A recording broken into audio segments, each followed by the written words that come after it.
نحمده ونصلي على رسوله الكريم أما بعد ابن مسعود رضي الله تعالى عنه মাদ্রাসা কর্তৃক আয়োজিত আজকের বার্ষিক সাংস্কৃতিক অনুষ্ঠানের সম্মানিত সভাপতি মুহতারাম মাসুদের কেরাম দক্ষ উপস্থাপক ও দুরুদুরাক্ষাদিকের আবেদন এবং দিবসু আমার প্রিয় ছাত্র ভাইরা, আজ আমি যে বিষয় নিয়ে আপনাদের সামনে দাঁড়িয়েছি তা হলো ইসলামকে সম্মান করা আমাদের কর্তব্য।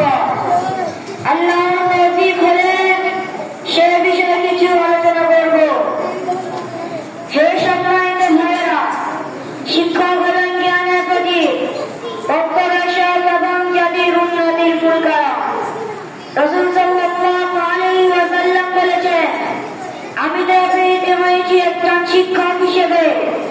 এর মাধ্যমে আল্লাহ তাআলা শিক্ষকদের সম্মানের মহান মর্যাদা দিয়েছেন।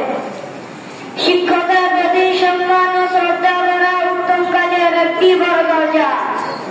যে ব্যক্তি তার শিক্ষককে সম্মান করে না, সে কখনো জ্ঞানের স্বাদ পায় না এবং জ্ঞানের বরকত লাভ করে না। সালাফ সালেহীন তাদের শিক্ষককে অত্যন্ত সম্মান করতেন এবং বলতেন যে আমাকে একটি অক্ষর শিখিয়েছেন, আমি তার দাস। অতএব আমাদের উচিত শিক্ষকের প্রতি কটু কথা থেকে বিরত থাকা এবং তাকে যথাযথ প্রদর্শন করা, কারণ জ্ঞান ও শিক্ষক এই দুটি জাতির উন্নতির চাবিকাঠি। আল্লাহ তাআলা আমাদের সবাইকে বুঝার এবং আমল করার তৌফিক দান করুন। আমিন।